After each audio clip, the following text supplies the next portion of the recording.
பல ஆயிரம் ஆண்டுகளுக்கு முன்பு அயோத்தியை சகரன் என்றொரு மாபெரும் சக்கரவர்த்தி ஆண்டு வந்தார். அவர் தர்மத்தின் வழி நின்று ஆட்சி செய்தார்.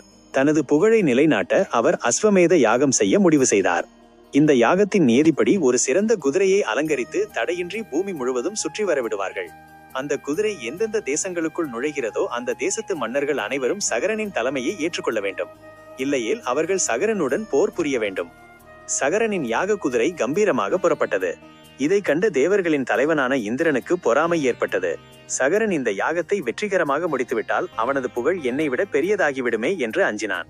அதனால் அவன் யாருக்கும் தெரியாமல் அந்த யாக குதிரையை திருடி பாதாள லோகத்தில் மகா தவசக்தியுடைய கபில முனிவர் தியானம் செய்து கொண்டிருந்த ஆசிரமத்திற்கு பின்னால் கட்டி வைத்து விட்டான்.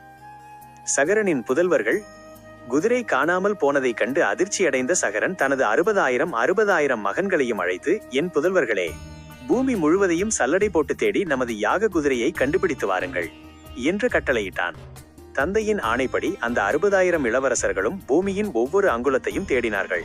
எங்கு தேடியும் குதிரை கிடைக்காததால் பூமியை குடைந்து கொண்டு பாதாள லோகத்தை அடைந்தனர். அங்கே கபில முனிவரின் ஆசிரமத்திற்கு பின்னால் குதிரை நிற்பதை கண்டனர். முனிவர் ஆழ்ந்த தியானத்தில் இருந்ததால் அவர்தான் குதிரையை திருடினார் என்று தவறாக எண்ணினர்.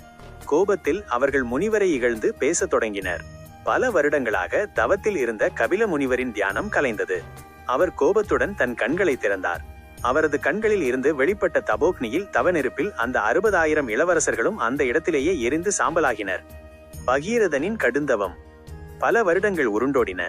சகரனின் வம்சத்தில் வந்த பகீரதன் என்ற மன்னன் தனது முன்னோர்களான அந்த 60,000 பேரும் முக்தி அடையாமல், அவர்களின் ஆன்மாக்கள் சாந்தி அடையாமல் தவிப்பதை அறிந்தான். அவர்களின் சாம்பலை தேவலோகத்தில் ஓடும் புண்ணிய நதியான கங்கையின் நீரால் புனிதப்படுத்தினால் மட்டுமே அவர்கள் மோட்சமடைவார்கள் என்பதை தெரிந்து கொண்டான். உடனே பகீரதன் தனது ராஜ்யத்தை மந்திரிகளிடம் ஒப்படைத்துவிட்டு கங்கையை பூமிக்கு கொண்டு வருவதற்காக கடுந்தவம் புரிய தொடங்கினான். அவன் முதலில் பிரம்மனை நோக்கி கடோர தவம் இருந்தான். பல ஆண்டுகள் நீண்ட தவத்திற்கு பிறகு பிரம்மதேவர் அவன் முன் தோன்றினார். பகீரதா, உன் தவத்தை மெச்சினேன். என்ன வரம் வேண்டும் என்று கேட்டார். தேவரே, என் முன்னோர்களின் ஆன்மா சாந்தி அடைய தாங்கள் ஆகாய கங்கையை பூமிக்கு அனுப்ப வேண்டும் என்று வேண்டினான் பகீரதன். பிரம்மன் புன்னகைத்து, பகீரதா, நான் கங்கையை அனுப்ப தயார். ஆனால் ஒரு சிக்கல் உள்ளது. கங்கை மிகுந்த வேகமும் அகங்காரமும் கொண்டவள்.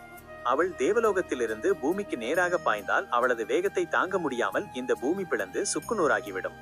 அவளது வேகத்தை தாங்கி அவளது கர்வத்தை அடக்கக்கூடிய ஒரே சக்தி பரமசிவன் மட்டுமே. நீ அவரை நோக்கி தவம் இருந்து அவரது உதவியை பெறுவாயாக என்று கூறி மறைந்தார். சிவபெருமானின் கருணை. பிரம்மனின் அறிவுரைப்படி பகீரதன் இமயமலைக்கு சென்று ஒற்றை காலில் நின்றபடி சிவபெருமானை நோக்கி கடுந்தவம் செய்ய தொடங்கினான். அவனது பக்தியையும் அவனது நோக்கத்தின் தூய்மையையும் கண்ட சிவபெருமான் அவன் முன் தோன்றினார். பக்தனே, உன் தவத்தால் மகிழ்ந்தேன். உன் விருப்பம் என்ன என்று கேட்டார் ஈசன். பகீரதன் சிவனின் கால்களில் விழுந்து, கங்காதரா, தேவரீர்தான் கங்கையின் வேகத்தை தடுத்து இந்த பூ உலகை காப்பாற்ற வேண்டும். கங்கையை உங்கள் திருமுடியில் தாங்கி அவளை அமைதியாக பூமியில் பாயச் செய்ய வேண்டும் என்று கண்ணீருடன் வேண்டினான். பக்தனின் வேண்டுகோளுக்கு மனமிறங்கிய சிவபெருமான், அப்படியே ஆகட்டும் என்று வரம் தந்தார். கங்கையின் வருகை. சிவபெருமான் கங்கையை தாங்க ஒப்புக்கொண்டார் என்ற செய்தி கங்கைக்கு எட்டியது. அவளுக்குள் கர்வம் தலை தூக்கியது. இந்த சிவன் யார் என் வேகத்தை தடுப்பதற்கு? நான் என் முழு பலத்துடன் பாய்ந்து அவரையும் அடித்துக்கொண்டு பாதாளத்திற்கு செல்வேன் என்று அகங்காரத்துடன் எண்ணினாள். கங்கை தேவலோகத்திலிருந்து பெரும் இரைச்சலுடனும் பிரளய வேகத்துடனும் பூமி நோக்கி பாயத் தொடங்கினாள். இதை கண்ட தேவர்களும் முனிவர்களும் அஞ்சினர். ஆனால் சிவபெருமான் சற்றும் அசையாமல் இமயமலையின் உச்சியில் நின்று தனது பரந்த சடாமுடியை மேட்டட் ஹேர் விரித்தார்.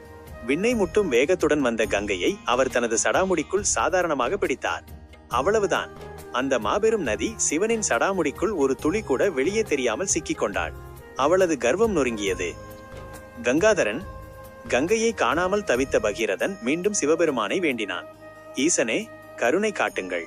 கங்கையை விடுவித்து என் முன்னோர்களுக்கு மோட்சமளியுங்கள் என்று பிரார்த்தித்தான். பக்தனின் குரலுக்கு செவிசாய்த்த சிவபெருமான் கங்கையின் கர்வத்தை அடக்கிய பிறகு தன் சடாமுடியிலிருந்து ஒரு சிறுமுடியை விலக்கினார்.